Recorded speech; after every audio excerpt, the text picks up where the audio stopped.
Welcome back to the Transform Your Mind to Transform Your Life, the podcast. You're listening to Author's Corner, where we highlight and showcase local authors. Today, I'm speaking to Kathy Gardarian, author of The Wisdom of Love in Business. And Kathy and I are going to be talking on the topic, tips for achieving entrepreneurial success. Welcome, Kathy. Thank you. It's so nice to be here. You're very welcome. All right, so let me give you guys a brief synopsis of Kathy's book, deeply exploring the complex dance between business and self-awareness.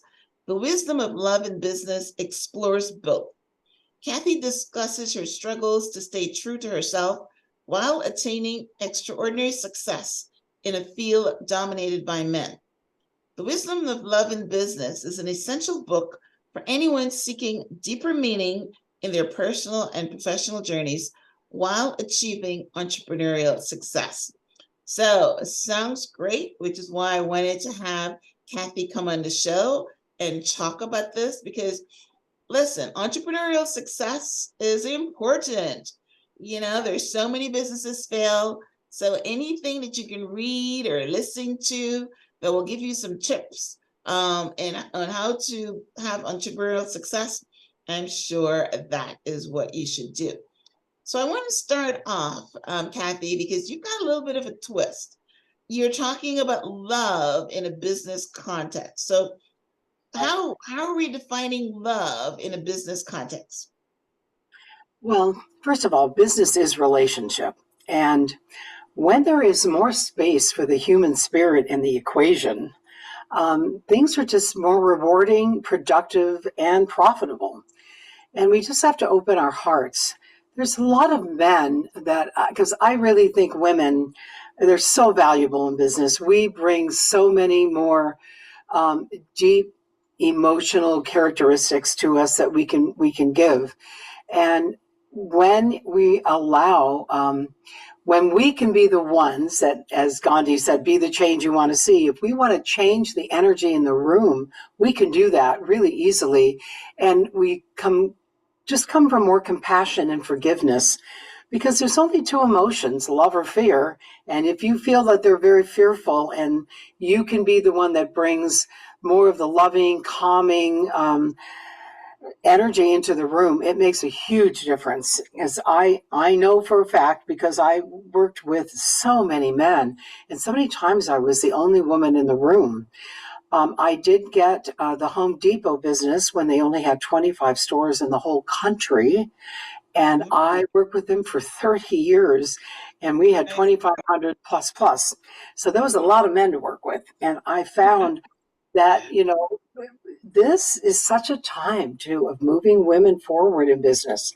And when you can do that, it's amazing the amount of success you can have and the kind of energy you can actually change and make it fun and profitable. And so I really had firsthand experience at that. And our company also, again, I was the first woman on the board of Band Shoes. They never had a woman, and I served for 10 years, but I used all the same things where, they just think differently. And it's not that it's bad, it's just that we're different. And so, yeah. Yeah. So, yeah, we're definitely different. So I'm glad so it looks like when you're talking about love, you're talking about feminine energy. Is that Yes, kind of where we're going? Right. Absolutely. And it calms some people down, because some men are very uncomfortable with women. And I've had some of the men say, well, I want to talk to the CEO. And I go, well, you got her, what? So it's so interesting. They just have a way that they think it's all going to look. Yeah. And when women have their own companies, it looks a little different. Yes. Yeah, I know that there's some women are running some mega companies right now. So it's they're moving beyond, a men dominated world. So it's really good that we're actually talking about this. So what are some tools we can use for business transformation using self-awareness, which is another thing you talk about in your book? Now, yeah, I mean, I used to be, almost the same as you, where, I worked with Office Depot, and you're working with Home Depot. Yeah. Yeah, before I became a coach, I was, an entrepreneur and running my business as well as working for large Fortune 100 company. So yeah, what can we do? Use self-awareness in transforming our business as women. Well, pretty much, what we just talked about. But, it's interesting because I kept having all these lessons come my way. And I think you got to look at the synchronicity in the world. I was part of this group called the World Business Academy, which was all CEOs. You had to join, be a CEO. At first, they didn't even know if I could join because he said, well, you got to be a CEO. I said, I am, even though I was only 1 year, my company at that time. And then he said, well, you got to do a minimum of $2 million a year in sales. And I said, I'm way past that. Then he was Nice, really quiet. And I thought, nice. now what? And then he said, well, you'd be the only woman. So I said, it's okay. I said, I feel like I can get value and bring value. And we met once a month and we would all talk amongst each other and help each other with any issues we were having. It was so valuable. Well, I wasn't a member of the Academy more than 2 months, and I got a phone call from the president, and he said, the Dalai Lama is in Newport Beach, where I live. And he said, and he's going to be at this private home with just 40 people there. He says, and he's willing to talk to each one of you individually. And Oh, so I want you to think about a question that you want to ask him. Well, at the time, the Home Depot had sent me to China to get another merchandise bag supplier, which I did. All these beautiful women were working in this factory. I had 7 containers all over the water going to the East Coast and the West Coast. It was going so well. But then Tiananmen Square happened in 1989, where the Chinese government basically killed 3,000 students. And I had a lot of phone calls where people said, you need to give up your business, and you should get out of China, that you should take a stand for human rights. And I thought they were right. And I felt that way, but I didn't know how to do it because we were opening so many stores and I needed all this product. I didn't know how to stop all the containers, which take time. And so I knew exactly what I would ask the Dalai Lama. So when I explained to him my issue, it's interesting because we were sitting on this couch together talking, and he's a wonderful, wonderful man, funny and bright. And all so right. Mhm. when I told him my issue, he stood up. Well, when he stood up, I stood up, and he took his hands in my hands and he held me like that. And he said, Kathy, why would you punish the Chinese people further for the thoughts of a few? Mhm. He said, he says, let me tell you, the way that you only, he said, you never think about what you don't want. That's a powerful statement. You never think about what you don't want. You you simply put your consciousness into the pool that you want to see, act like it's already happened, and then that's how you create your own reality. And, I thought about that while I'm standing with him, and he could see my eyes change. I went, wow. I said, what a powerful way to be. And I never thought to hold it that way. So he changed my life in so many ways because I never forgot that. And I actually saw him 2 other times because of the academy, different events. And he remembered that he really helped me in business. And again, that goes back to what I'm talking about by going in the room and being the change that you want to see.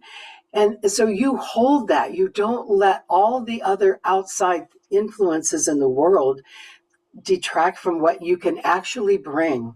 And one of my favorite poets is Rumi, and he said, love is the bridge between you and everything. So I think that's one of the key things I would like to say to people is to sometimes we just have to be the change. It's sometimes not reflected back to us, but the Dalai Lama is quite wise. Yeah. Well, a lot of people are talking about that right now, and I wonder if he's the one that originated, because you talk about all the way back in 1989, and in this world, it's we are called knowledge brokers. So one person starts it, and then people brokerage it, whatever. But yeah, everybody and me, the law of attraction, everybody's talking about the fact that, yeah, you think about what you want, you visualize what you want, you feel the emotions of what you want, because that's how you bring it to you. You don't think about what you don't want, because if you think about what you don't want, that is what is going to be in your experience. So I'm glad that probably originated from the Dalai Lama. He is the father or the grandfather of all these works and all these things. So it's beautiful that you got to meet him, and of course, yes, Powerful in business. I mean, you think about it in business, and you had asked me earlier about why did I write the book.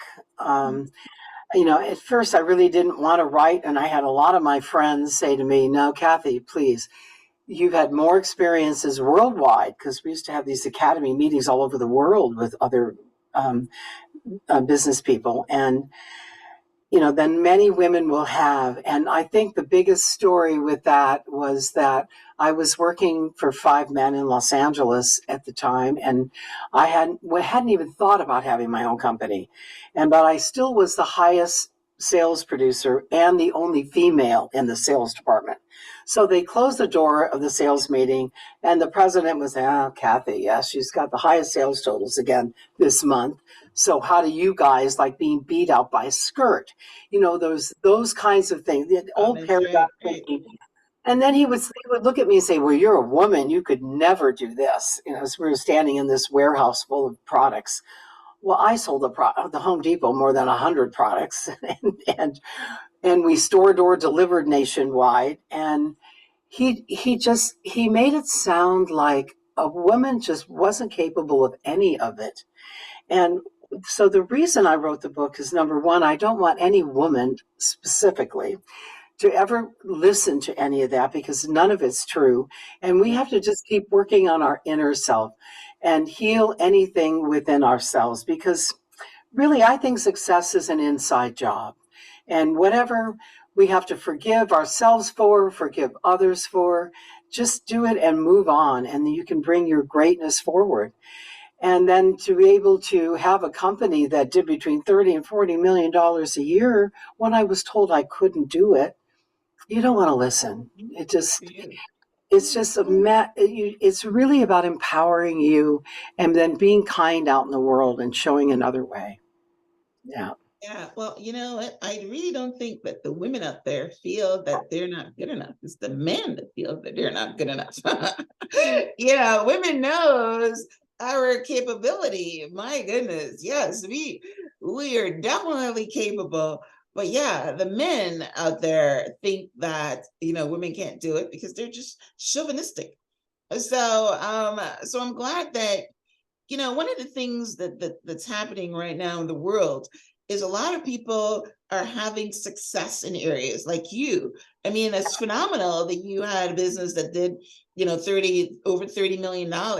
So that's why books and podcasts and courses and these things are so valuable, because you have success and then you share your tips and tricks and skills with someone else, and they would learn it, and it wouldn't take them 30 years to figure it out by themselves. They can read a book and shortchange those steps to 2 or 3 years or even 5 years or something. So thank you for being a success and sharing your success in your book. So I mean, you just told us why you wrote the book, but so what is it that you want women to walk away with, or anybody? I'm pretty sure this is only not only for women. I But know. what do you want people to walk away with after reading your book? I just think this is a time of moving women forward. And when they read my book, they hear I write about the struggles. And I had a tough childhood. I mean, there's so many women that have gone through so much of the same things. So when I write, then after every chapter that I write something, I have a Dear Reader page. And I have a Dear Reader, where in your life is this? So that they can look a little deeper. And then I have tons of really great um, wonderful historic quotations, because I love quotations, and so there's quotations before every chapter and all through the book, and even at the end of the book I have tools for transformation, and there's 2 or 3 pages that recap all the lessons in the book itself. So that's all been, really helpful, I think. And I still go to the book, still looking for tools for transformation when I need it some days. One of my favorite quotes from Donna Markova is, how do you call yourself when you want your soul to answer? It's like, Wow. yeah, it's, I never heard that one. I heard the Rumi one, but I've never heard that one. Yes. yeah, yeah. There's just so many times when we all need to just sit back and remember what we know, but also, what we can give. And my friend Jean Houston has been quoted in the book, because we're very good friends, but we were talking about women and men, and she said something I thought was interesting. She said, when women, almost allow men to be who they are, but yet they, again, bring this feminine balanced energy into the program. She said, it's almost like it allows men to relax a little bit and bring forward some latent qualities, very good ones. And it's almost like it empowers both of you at the same time. It's women make a huge difference in business. And I wouldn't want a woman to ever think they didn't. And so my book is a lot about that, which is That's great. I love what you just said a minute ago because I could visualize it. Yeah, because it's always like a power struggle. You know what I mean? The man thinks he should be masculine, and when he just relaxes and allows the feminine to come in, you realize that the woman has got a lot to offer, right? Because she's got some unique skills that he doesn't have. You know what I mean? And and once you yeah, can relax, and then it definitely flows. So I get that. That's very good. Now I yeah. want to ask you one last question. So you have achieved a lot of entrepreneurial success and also success as a salesperson. So with your company, did you put any of those in the book for people to kind of glean from? Oh, absolutely. I shared everything that I learned, even the one I talk about an intervention from the World Business Academy is when they also wanted me to remind myself that I've forgotten what I know. And when I went back and, just did it again, we just all need to be reminded, because we get triggered. We've all had trauma in our lives, and something happens and it brings us back to something. And so the book is so helpful. It's really, it's a business book, but it's also really about being authentic and real. And when you are authentic and real with yourself, that's actually what allows others to be. It just changes the whole energy around the whole business deal. And Very then true. people do business with people they like. Yes. So, yeah. It really truly makes you much more successful, and it's more rewarding too to see the changes in the relationships. And the hardest guy I had to work with in all those years had a retirement party in Vegas last year, and he invited me and my son. My son was with me in my company for a long time, and he was telling some of his friends that they're not like vendors, they're like family. You know, when you realize how much business you did with them and they want to call you family, that's valuable. And it's Yeah. so much more than just getting up and going to work or selling something. It's truly a series of life's lessons. Yeah. Yes. Yes.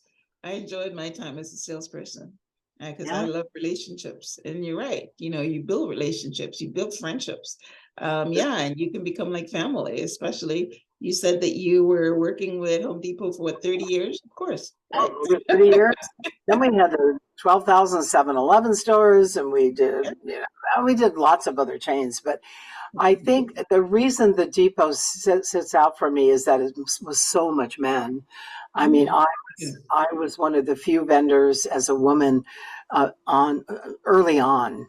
They slowly got more, and then they finally got a woman on their board. I was happy about that. I mean, yeah, it was a slow Yeah, process for them, but I learned a lot, and that's what changing I'm world. grateful for. Mhm. Yes, Yeah, it's a absolutely. changing world, right? Yeah. So yeah. Yeah. Um, okay, well, all right. So this has been excellent. Yeah, I might even go and pick up a copy of your book because yeah, I love learning about business and love learning about entrepreneurial because I'm an entrepreneur as well. So that's Yeah. great. Tell our listeners, obviously we know that your book is on Amazon. So tell our listeners how they can connect with you if you have a website, social media handles, any of that. They can reach me at Kathy at kathygardarian.com, or the website is the wisdomofloveinbusiness.com. There's Okay, a so lot the of website is information the on name of there. the book. Okay, Yeah. awesome. All right. Yeah. Yeah. So that is amazing. Listen, guys, yeah, one of the things I preach, and I have a book on it, is being an entrepreneur and having a side hustle. So I do believe that everybody should be entrepreneurs. So head out and pick up a copy of Kathy's book. It's called The Wisdom of Love in Business, and she's been a very successful entrepreneur and business owner, and success leaves clues. That's one of my quotes. Great. So yeah, you learn from others. Yeah. I will have a transcript of my conversation with Kathy on the show page, which is myhelps.us. And I will also link out to her website and to the book. And yeah, definitely go pick up a copy and support her, which is one of the reasons I bring these authors on to highlight and showcase them, because every author that I bring on is because I know that they have some valuable information to impart to you. So your part of the transaction is to go and support them, pick up a copy of their book, and so that you can learn something new to transform your mind so that you can transform your life. So Kathy, thanks for being on the show. As we wrap up, any last words or any last information you want to impart? I just think to continue to learn and grow every day is so important. And what I love about my book is that you can keep going back to it, and it just keeps reinforcing certain areas that you need, and it's inspirational, and I still need that, like everybody does. So yeah, I really pleased to share it with everyone. Yes. Okay, awesome. All right. Well, listen, guys, thanks for tuning in to this week's episode of Author's Corner. We were highlighting and showcasing the book, The Wisdom of Love in Business. Go pick up your copy, support the author. And thank you for tuning in. Until next time, namaste.